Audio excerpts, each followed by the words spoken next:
Blue Dog, once saved, always saved, or not?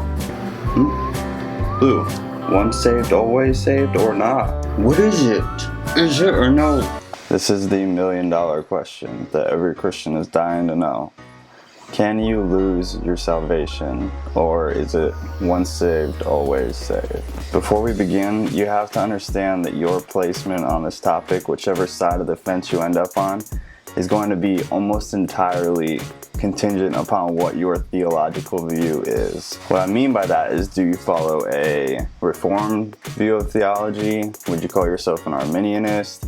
Or are you more of a open theist? If you don't know what those things are, you're gonna have a really hard time understanding why you can't know, or why you hold the view you do on this topic. So if you don't know what those things are, research them, or if enough people don't, then I guess I could do a quick video on all of them, just like a synopsis of them. But you have to understand the general functions of each theological view to really understand this topic at all. For example, Calvinists believe that salvation is a gift from God. It's not something that we have any part in.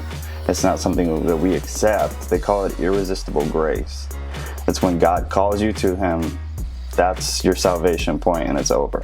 He chose you and you're in. You don't really have a say in the matter. And there's different click-offs of that, and different little variations of that general idea, but that is the general Reformed theology view of salvation. On the other hand, you have Arminianists or open theists who believe that salvation is a choice, that God gave us free will.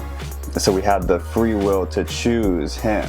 He called us, but we had the choice to choose Him or deny Him. So Arminians believe that we have a say in the matter. So therefore, they're more prone to believe that salvation can be lost, because if you had the free will to choose God, you would then believe that you'd have the free will to then deny Him later as well. So from the once saved, always saved crew, you have people who believe that salvation is not secure, and that there's no security for God's children if salvation can be lost. You also have the idea that nothing can rip away from Jesus what He has in His hand, which comes from Scripture, and then the salvation isn't a choice, so you can't then choose to deny Him later. From the salvation can be lost team, you have basically one big question that they always ask, and within that question, all the other areas of function show up. And the question usually looks something like this: what if I, as a Christian, suddenly decide to leave the faith and worship Satan?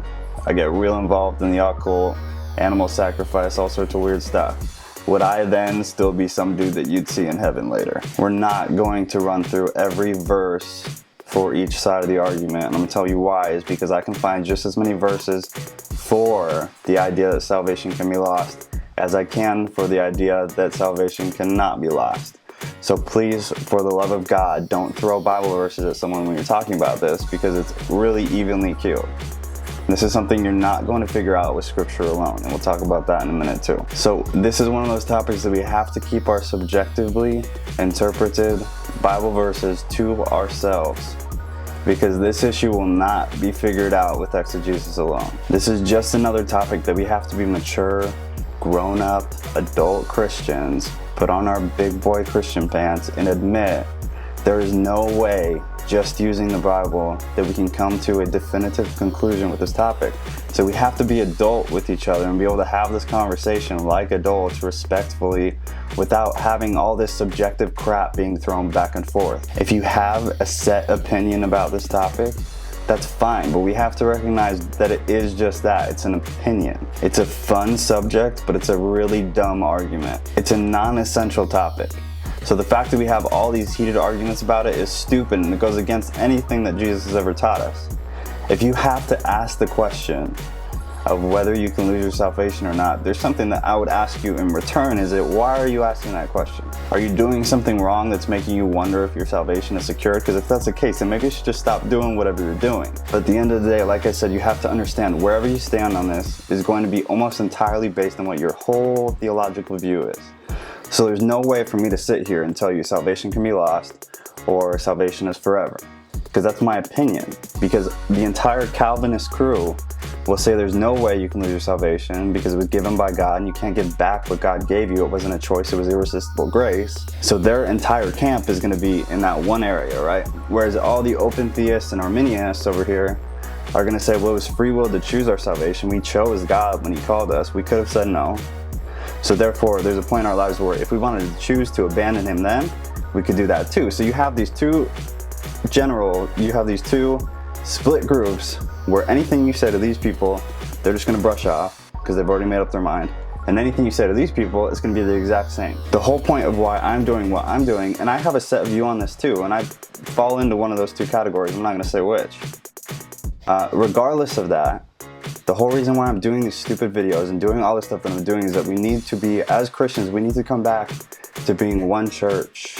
Regardless of your views here, we need to be able to have conversations and be inside the same buildings, regardless of different views, because the Calvinists, you have zero evidence for this topic, and Arminianists have zero evidence for this topic, and the evidence you do have in Scripture is evenly matched. So for one side to say we're right and you're wrong, or vice versa, is arrogant, it's prideful, and it's not right. So I'm not going to tell you which is right or which is wrong, because it's entirely subjective. It's entirely based on what your theological views are. The reason I ended up doing the video anyways is because I wanted to spew and rant about this, that we should be able to be one whole Christian group, have these discussions without anybody saying I'm right and you're wrong, because that's arrogant and stupid. And what you believe is right 100%, you may be 100% right in your mind. So does everybody else. They feel the exact same way. So if everybody's 100% right, but all the ideas are different, everybody's 100% wrong. I will give you my opinion real quick, not that it matters, because my whole point of doing this was that my opinion doesn't matter, but it is my opinion. I believe you can lose your salvation, because my general theological understanding is that we do weigh in on what happens in the divine realm, right? It's not all predetermined for me. I don't adopt that Reformed theology. I don't think everything is predetermined 100%. I think God listens to people, and that doesn't sway him all the time, but I believe that he listens, and more than anything else, I believe that the greatest gift you can give someone, or the greatest gift you can give creation if you're a deity, would be free will to choose him. Because love is not love if you're forced to do it.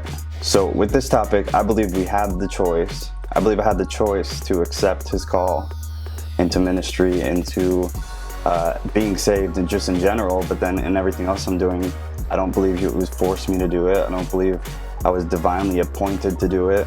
I believe I was given a choice. I made the choice. And I do believe if someday I wanted to choose to bail on God and reject everything that I've been doing, I think I have the free will to do that. One just quick story I'll give you is there is this pastor who recently came out. He's a pastor for 20 years of a relatively small church, but he was 100% in. Lead pastor of the church. Everything, all in. And then all of a sudden, he did a little bit of research on the internet and found some corruption within the early church, and he lost all faith in Christendom, right? He lost all faith in it because he did this research and he saw there was some corruption within the church, and there's been all sorts of corruption within the church, but it broke him from doing that research, and so he renounced his faith.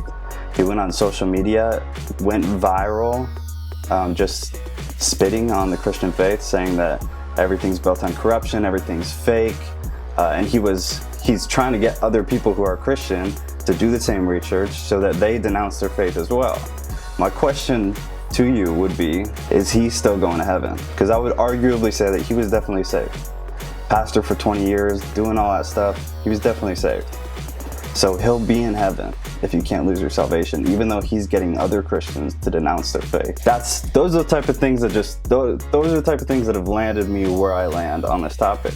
But it's just an opinion. It's my opinion based on life experiences, my theological view, and things I've seen happen in society. I could be absolutely wrong, but that's where I land. So I'm starting to add another video in every week. So I'm gonna do the normal topic discussion that you guys vote on Instagram every week, on Wednesday or Thursday. And then during the weekend, I want to do like another video that's under 5 minutes, something real short. This last weekend, I did just like a look at one of the verses that's taken out of context a lot and then putting it back in its original context. So I could keep doing that. If you guys have any other ideas, shoot me the idea on Instagram and I'll consider doing that instead. It's just got to be short. I want to start putting out another video every week that's under 5 minutes, just short to the point, just to get some more content out. So anyways, I know you guys hate when I don't give you like a definitive answer, but that's just the honest truth of it all. Is there's a lot of these topics you guys give me. A lot of them do not have a black and white answer. A lot of Christianity is living in the gray and being honest about the fact that we're living in the gray, rather than having this arrogant pride saying that something is black or white when it's really just not.